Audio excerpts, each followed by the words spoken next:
अस्सलाम वालेकुम, मेरा नाम हमज़ा अली है और मैं वेलकम करता हूँ इलस्ट्रेटेड ट्रेनिंग सीरीज़ में आपका। आई होप सो आप इस ट्रेनिंग को एंजॉय कर रहे होंगे। अगर आपका कोई भी फीडबैक, सजेशन है तो आप काइंडली कमेंट बॉक्स में मुझे बता सकते हैं। सो आई विल मेक श्योर कि अपकमिंग वीडियोज़ के अंदर उस चीज़ को मैं इम्प्लीमेंट कर सकूँ। आज की क्लास जो है वो पाथफाइंडर के ऊपर होने वाली है। इलस्ट्रेटर का एक टूल है पाथफाइंडर, जिसके बारे में हम लोग स्टडी करेंगे। So without wasting any further time आइए स्टार्ट करते हैं।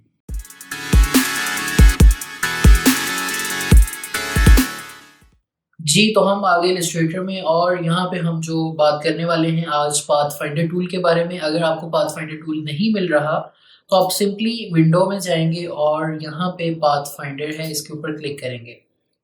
दिस इज़ पाथफाइंडर टूल, जिसके बारे में आज हम डिटेल में बात करने वाले हैं। पाथफाइंडर टूल को बेसिकली शेप्स को मर्ज या फिर उनको सबट्रैक्ट या फिर एक्सक्लूड करने के लिए इस्तेमाल किया जाता है। इन शॉर्ट, शेप्स को मॉडिफाई करने के लिए पाथफाइंडर यूज किया जाता है। किस तरह से इसको यूज करते हैं, आइए। सो आई हैव टू स्केयर्स जिनके साथ हम प्ले करने वाले हैं। एक का कलर ब्लैक है और दूसरे का कलर जो है मैं ब्लू रख रहा हूं ताकि हमें डिफरेंस पता चलता रहे। और सेकेंडली मैं इनको रेड कलर का स्ट्रोक दे रहा हूँ। स्ट्रोक से हमें अंदाजा होगा कि हम क्या काम कर रहे हैं और किस जगह पे किस लेयर के ऊपर काम किया जा रहा है। दो शेप्स उनको मैंने सेलेक्ट कर लिया। पाथ फाइंडर टूल के अंदर सबसे जो पहला टूल है दैट इज यूनाइट। अगर मैं यूनाइट के ऊपर क्लिक करता हूँ, अभी अगर हम इसको देखें तो ये दो सिंगल लेयर्स हैं।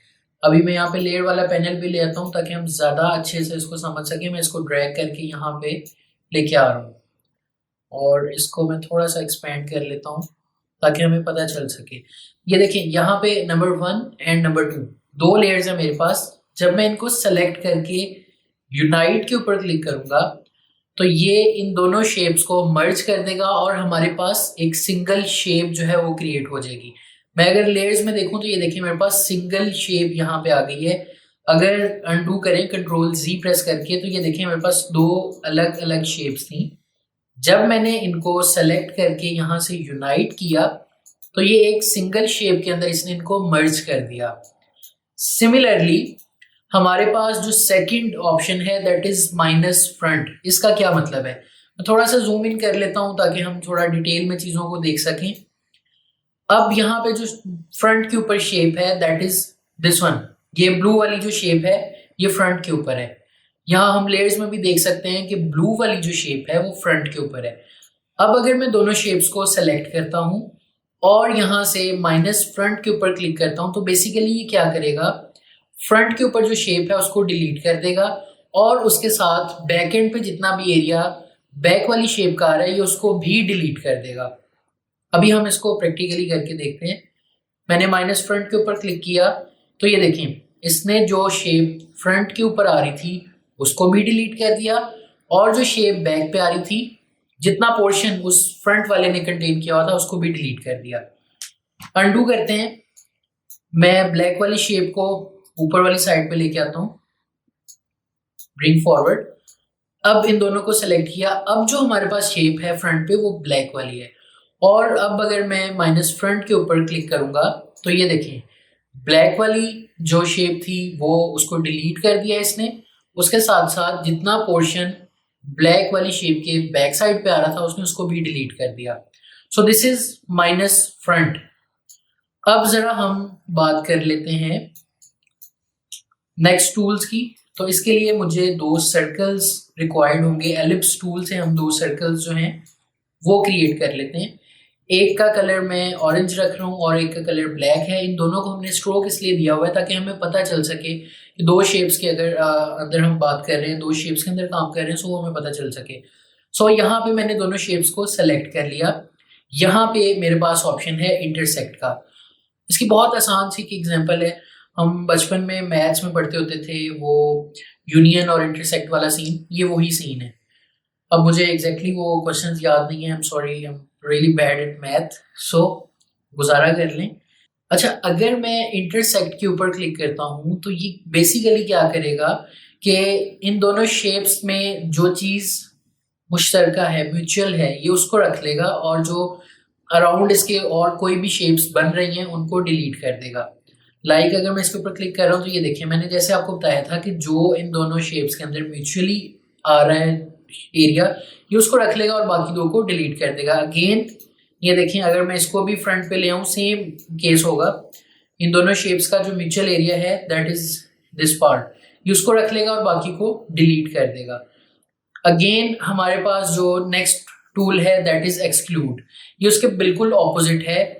लास्ट वन में हमें क्या मिल रहा था कि जो चीज म्यूचुअल थी ये उसको रख रहा था और बाकी पोर्शन को डिलीट कर रहा था। इसके अंदर जो चीज म्यूचुअली आ रही है इन दोनों के अंदर उसको डिलीट करेगा और जो बाकी एरिया है उसको रख लेगा, प्रिजर्व कर लेगा।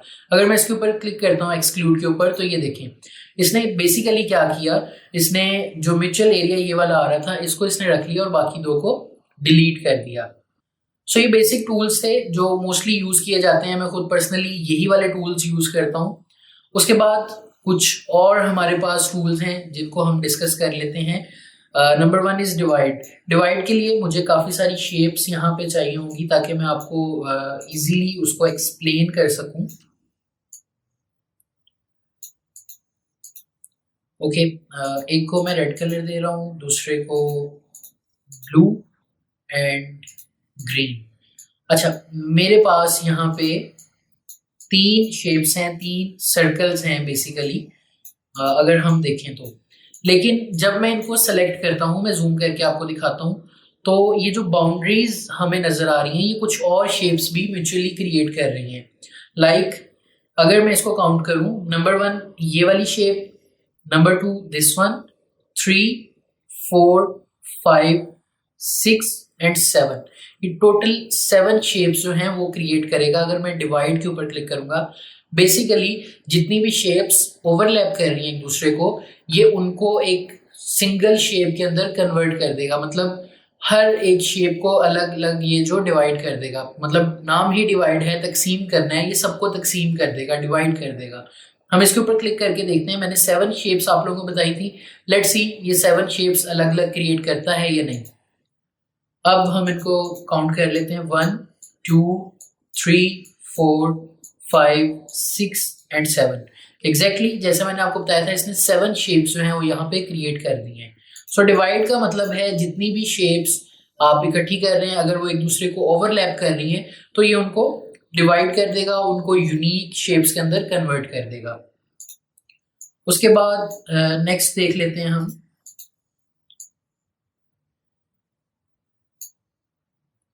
नेक्स्ट हमारे पास जो टूल है दैट इज जी, तो नेक्स्ट जो टूल है हमारे पास दैट इज ट्रिम टूल। ये बेसिकली क्या करता है कि ये जो चीज फ्रंट के ऊपर आ रही है उसको एज ए होल जो है प्रिजर्व कर लेगा, और जो बैक साइड पे आ रही है उसकी जितना पोर्शन फ्रंट साइड की बैक पे आ रहा है उसको डिलीट कर देगा, और जो सेकंड वन रह जाता है हमारे पास ये उसको प्रिजर्व कर लेगा। जैसे मैं अभी इसके ऊपर क्लिक करता हूँ ट्रिम के ऊपर, तो इसने क्या किया, फ्रंट वाली जो शेप थी उसको एज ए होल प्रिजर्व किया और बैक वाली का इतना पोर्शन इसने प्रिजर्व किया, क्योंकि ये वाला एरिया जो है वो इस शेप ने कवर किया हुआ था। हम यही काम इन शेप्स को, जो इनकी पोजीशन है उसको रिवर्स करके देखते हैं। अब क्या करेगा ये, मैं दोनों शेप्स को सेलेक्ट कर लेता हूँ और अगर मैं ट्रिम के ऊपर क्लिक करता हूँ तो अब देखें, इसने बेसिकली जो चीज़ फ्रंट के ऊपर आ रही थी उसने उसको एज ए होल प्रिजर्व किया, और जो बैक वाली थी उसका कुछ पार्ट इसने प्रिजर्व किया। इसके आगे जो टूल्स हैं merge, crop, outline and minus back, ये मैं बिल्कुल नहीं यूज़ करता और मोस्टली डिज़ाइनर्स इनको इग्नोर करते हैं, इनकी ऐसा ज़रूरत नहीं है। सो इनको अगर आप ना भी समझेंगे तो कोई मसले वाली बात नहीं है। पाथ फाइंडर टूल जो है वो बेसिकली इतना ही है कि किसी शेप को मर्ज करना हो, किसी शेप में से किसी शेप को डिलीट करना हो तो वहाँ पे यूज़ किया जाता है। लेट्स से मैंने अगर यहाँ पे एक क्रिसेंट क्रिएट करना है, क्रिसेंट चांद जिसको हम बोलते हैं, तो वो सिंपल एक स्टेप के अंदर मैं उसको क्रिएट कर सकता हूँ। मैंने एक एलिप्स टूल के थ्रू एक सर्कल लिया, उसी की एक कॉपी ऑल्ट की प्रेस करके ली, इन दोनों को मैंने यहाँ पे सेलेक्ट कर लिया और यहाँ पे माइनस फ्रंट के ऊपर मेरे पास ये वाली शेप आ रही है, दिस वन, मैं ब्लैक कलर कर देता हूँ। इन दोनों को सेलेक्ट करके मैंने माइनस फ्रंट कर दिया। ये देखिए मेरे पास एक क्रिसेंट बन गया बहुत इजीली, मतलब 1 मिनट भी नहीं लगा और मैंने एक क्रिसेंट क्रिएट कर लिया। इसको मैं पेन टूल से अगर क्रिएट करता तो मुझे अच्छा खासा टाइम लगना था इसके अंदर। सो यहाँ पे इसको मैं कंक्लूड करूंगा एक टिप के साथ। यहाँ पे लेट्स से मेरे पास एक रेक्टेंगल टूल है और मेरे पास एक है एलिप्स सर्कल, और यहाँ पे मैं इसको रखता हूँ। अब इन दोनों को सेलेक्ट करके अगर मैं यहाँ से माइनस फ्रंट कर रहा हूँ तो, और इसके साथ मैं ऑल्ट की प्रेस करता हूँ, ऑल्ट की प्रेस करके अगर मैं इसको माइनस कर रहा हूँ तो ये देखें इसने इसकी बाउंड्री जो है उसने उसको प्रिजर्व कर लिया है। मतलब इसका ये है कि मैं इसको एज ए होल यहाँ पे मेरे पास अगर लेयर के अंदर देखूं, इसने एग्जैक्टली वही काम किया है जो ये पहले कर रहा था, लेकिन ऑल्ट की प्रेस करने के साथ ये हमें ये वाला फीचर दे रहा है कि हम इसको अपनी मर्जी से मॉडिफाई कर सकते हैं। ये जो शेप की बाउंड्री है वो एग्जैक्टली वहीं पे है और हम इसको अपनी मर्जी से मॉडिफाई कर सकते हैं लाइक दिस। हम इसको किसी और टूल के ऊपर अप्लाई करके देखते हैं कि ये वाला काम जो है वो। अब इन दोनों शेप्स, एक शेप को मैं ब्लैक कलर दे लेता हूं ताकि इनके अंदर हम डिफ्रेंशिएट कर सकें। अब ऑल्ट की प्रेस करके अगर मैं यूनाइट के ऊपर क्लिक करता हूं तो ये देखें ये रहेगी सिंगल शेप, लेकिन हम इसको यूनाइट जो है वो अपनी मर्जी से इसके अंदर मॉडिफिकेशन कर सकते हैं। जी, तो ये था हमारा pathfinder tool in Adobe Illustrator. I hope so आपने काफ़ी कुछ सीखा होगा। पाथफाइंडर टूल को यूज़ करते हुए हम बहुत सारे आइकन्स क्रिएट कर सकते हैं। इन कमिंग क्लासेस हम आइकन्स क्रिएट करना भी सीखेंगे। अगर आप लोगों का कोई क्वेश्चन है, कोई क्यूरी है, फीडबैक या सजेशन है तो कमेंट बॉक्स में मुझे बता सकते हैं। अगर आप लोगों को ये वीडियो पसंद आई तो लाइक, शेयर एंड सब्सक्राइब कर दीजिएगा। मिलता हूँ नेक्स्ट वीडियो में, तब तक के लिए अल्लाह हाफिज़।